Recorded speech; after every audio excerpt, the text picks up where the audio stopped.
अस्सलाम वालेकुम, welcome back to innovate IT zone. आज का जो हमारा टॉपिक है वो आईपी एड्रेसिंग से रिलेटेड है। इससे पहले हम लोगों ने इसको थोड़ा डिटेल से पढ़ा हुआ है और मेरे जो प्रीवियस लेक्चर है आप लोग अभी जाकर उसको देख ले ताकि आप लोगों के लिए एड्रेसिंग करना बहुत ज़्यादा आसान हो जाए। आईपी एड्रेसिंग की अगर बात करूं तो हमारा जो आईपी एड्रेस होता है इसके अंदर जो हमारे पास नंबर ऑफ बिट्स होते हैं वो टोटल हमारे पास 32 होते हैं। यानी इसके अंदर टोटल 32 बिट्स का ये हमारे पास एक आईपी एड्रेस होता है। ठीक है, उसके बाद हम लोगों ने बात की थी ऑक्टेट की।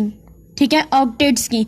तो एक ऑक्टेट जो हमने पढ़ा कि ये 32 बिट्स का है तो इसके अंदर कितने ऑक्टेट्स हैं? 4 ऑक्टेट्स हैं। ठीक है, तो जो हमारा एक सिंगल ऑक्टेट होता है इसके अंदर कितने बिट्स होते हैं? 8 बिट्स होते हैं। ठीक है, यानी अगर मैं 8 को 4 से मल्टीप्लाई कराती हूँ तो कितने होते हैं? 8 4 से 32, तो टोटल 32 बिट्स हैं। और हर बिट्स को हम लोगों ने डिवाइड किया हुआ है 4 के साथ और हर 4 के अंदर जो है वो एक एक बिट्स है। यानी एक ऑक्टेट के अंदर हमारे पास 8 बिट्स हैं। ठीक है, अगर मैं सेकंड ऑक्टेट्स लेती हूँ तो इसके अंदर भी हमारे पास 8 बिट्स होती हैं। इसी तरह अगर थर्ड लेती हूँ तो उसके अंदर भी 8 बिट्स होती हैं। और अगर मैं 4 ऑक्टेट्स लेती हूँ तो उसके अंदर भी 8 बिट्स होती हैं। और अगर मैं इन 8 की 8 बिट्स को काउंट करती हूँ, ठीक है, इनको कलेक्ट करती हूँ तो मेरे पास कितनी आती हैं? टोटल 32 बिट्स आती हैं। तो हमारा आईपी एड्रेस अगर पूछा जाता है कितने बिट्स का होता है तो आप लोगों ने सिंपली उसे रिप्लाई दे देना है कि मेरा जो आईपी एड्रेस है वो 32 बिट्स का होता है।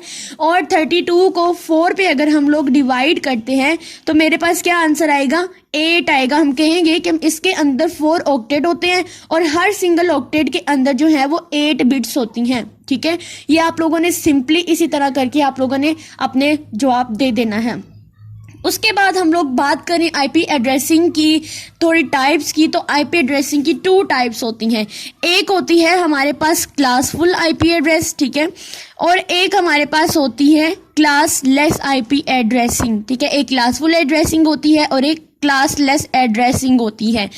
अब बेसिक काम ये है कि हम लोग आईपी एड्रेस क्यों बनाते हैं, ठीक है, ये क्यों ज़रूरी होता है, हम आईपी क्यों असाइन करते हैं। देखो यहाँ पर मैं आपको थोड़ा फिगर के थ्रू समझाती हूँ कि जैसे ये मेरे पास एक कंप्यूटर है, ठीक है, अब इसने कनेक्ट होना है किसी इस कंप्यूटर के साथ, इस कंप्यूटर के साथ और इस कंप्यूटर के साथ। तो हम क्या करेंगे कि हमें ये जब एक कंप्यूटर एक से ज़्यादा कंप्यूटर के साथ कनेक्ट होता है तो वो क्या बनाता है? हमारे पास एक नेटवर्क बनाता है।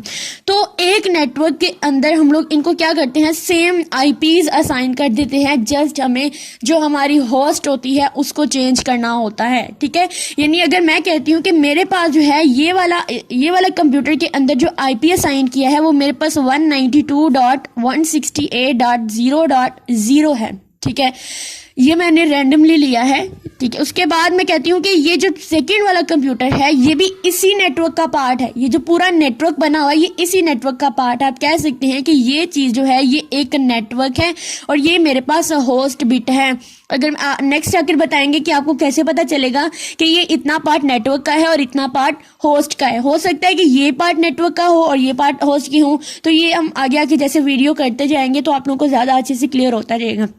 बस यहाँ पर समझ लें कि ये मेरे पास इतना हिस्सा एक नेटवर्क के अंदर है। तो मेरे पास नेटवर्क का मतलब होता है कि मैंने ये इस पूरे कंप्यूटर को इसी नेटवर्क के अंदर रखना है।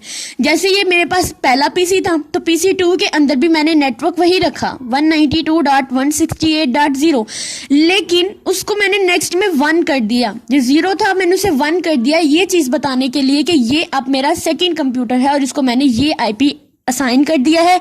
लेकिन ये बताना है कि ये इतना पार्ट जो है वो सेम इसी नेटवर्क से के साथ जो है वो कनेक्ट है।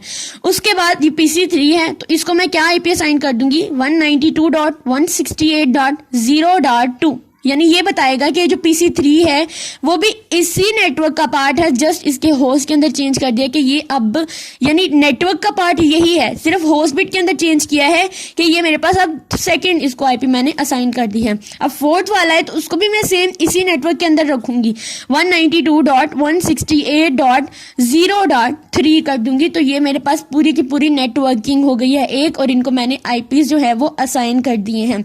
होप सो आप लोगों को इससे बहुत अच्छी समझ आई होगी। अब हम इस चीज को समझेंगे। अब आप लोगों के जहन में एक क्वेश्चन आता होगा कि ये हम लोग कैसे असाइन करते हैं, हमें कैसे पता चलेगा कि हमने इसको ये असाइन करना है, और हमें कैसे पता चलेगा कि ये इसी नेटवर्क का पार्ट है। तो आप लोगों को यहाँ से समझ तो आ रही होगी कि ये सारे कंप्यूटर एक ही नेटवर्क के पार्ट है। कैसे? क्योंकि इनके जो नेटवर्क बिट्स हैं वो सारी की सारी क्या है, वो सेम है, जस्ट इनके जो होस्ट बिट्स हैं उनके अंदर मैंने चेंजिंग की है। और हमें ये पता लगाना है, अब इसके अंदर इंपॉर्टेंट पॉइंट्स ये आते हैं कि सबसे पहले तो हमें ये पता लगाना होता है कि ये जो गिवन आईपी, हमें जो आईपी गिवन की जाती है वो किस क्लास से बिलोंग कर रही होती है। दूसरा, इसके अंदर हमारे पास नेटवर्क बिट्स जो है वो कितनी है, ठीक है। उसके बाद जो नेटवर्क आईडीज कितनी है, और फिर होस्ट बिट्स जो है वो कितनी है। फिर हम लोगों ने ये पता लगाना होता है कि इसमें से टोटल कितने पॉसिबल आईपीज जो हैं बन सकते हैं, ठीक है। और ये भी पता लगा सकते हैं हम लोग इसकी फर्स्ट होस्ट बिट क्या है और लास्ट होस्ट बिट क्या है। ये सारी की सारी हम लोगों ने पता लगानी है इन्हीं आईपीज के थ्रू। अब हम लोग सबसे पहले डिस्कस करेंगे अपनी क्लासफुल आईपी एड्रेसिंग को, ठीक है, क्लासफुल एड्रेसिंग को। तो क्लासफुल एड्रेसिंग जैसे कि इसके नाम से ही जाहिर है कि इसमें क्लासेस होंगी। तो क्लासफुल आईपी एड्रेसिंग जो है इसके अंदर हमारे पास टोटल नंबर ऑफ क्लासेस कितनी है, टोटल 5 हैं हमारे पास। है हमारी क्लास ए है, क्लास बी है, क्लास सी है, क्लास डी है और क्लास ई है। अब जो मोस्ट कॉमनली यूज क्लास है वो हमारे पास क्लास ए से क्लास सी तक है, जो हम लोग अपनी आईपीज असाइन करते हैं एक नेटवर्क बनाने के लिए। क्लास डी और क्लास ई की बात करें तो ये हमारे पास जो होती हैं ये यूज होती हैं, लेकिन छोटे छोटे प्रोजेक्ट्स के लिए नहीं, छोटे छोटे नेटवर्क्स के लिए नहीं, बल्कि बहुत बड़े बड़े जो नेटवर्क्स होते हैं उनके लिए हम लोग इन क्लास डी और ई का यूज़ करते हैं। जैसे हमारी मिलिट्री जो प्रोजेक्ट्स होते हैं उनके अंदर बड़े बड़े एक्सपेरिमेंट्स होते हैं, उनके अंदर जो कि हमारी वैन यानी वाइड एरिया नेटवर्क के ऊपर यूज़ की जाती है, उनके अंदर हम लोग क्लास डी और ई का यूज़ करते हैं। अब ये जो क्लास ए बी और सी है ये हमारी लैन पे काम करती हैं, ठीक है। उसके बाद हम लोग बात करते हैं सबसे पहले कि हमारे पास क्लास ए में, अब इन सारी क्लासेस के अंदर जो इम्पोर्टेंट चीज़ें हमें पता होनी चाहिए कि इनकी रेंजेस जो है वो क्या है, ठीक है। उसके बाद हम लोगों को पता होना चाहिए कि इसके अंदर कितनी जो है वो फिक्स्ड बिट्स हैं, यानी हर क्लास के अंदर हमारी कोई ना कोई बिट जो होती है वो फिक्स्ड होती है, तो हमने ये भी पता लगाना है। उसके बाद हमने पता लगाना है कि इसके पॉसिबल आईपीज जो हैं, यानी हम कितने नेटवर्क बना सकते हैं। उसके बाद हम लोगों ने फाइंड करनी है हमारी नेटवर्क बिट को, ठीक है, नेटवर्क बिट को भी फाइंड करेंगे। उसके बाद हम लोगों ने देखना है कि हमारी जो होस्ट बिट है वो कितनी है। देन हम लोग फाइंड करेंगे अपना सबनेट मास्क। सबनेट मास्क जो होता है बेसिकली ये हमारे नेटवर्क के पोर्शंस को डिस्क्राइब करता है, ठीक है, किस तरह से हमारे नेटवर्क के अंदर पोर्शंस बनते हैं। हमारी जो नेटवर्क बिट्स होती हैं और हमारी होस्ट बिट्स होती हैं उनको अलग करने के लिए भी हम लोग सबनेट मास्क का यूज़ करते हैं। उसके बाद हम लोगों ने पता लगाना है कि हमारी पॉसिबल नेट कितने हैं, नेट आईडीज कितनी बन सकती हैं इससे, ठीक है, पॉसिबल नेट आईडीज और पॉसिबल होस्ट आईडीज। ये पॉइंट्स याद रखने हैं और ये हम लोग क्लास ए बी एंड सी सब के लिए जो है वो यूज़ करेंगे और इनके 1-2 क्वेश्चन भी करेंगे जिससे ज़्यादा अच्छे से क्लियर हो जाएगा।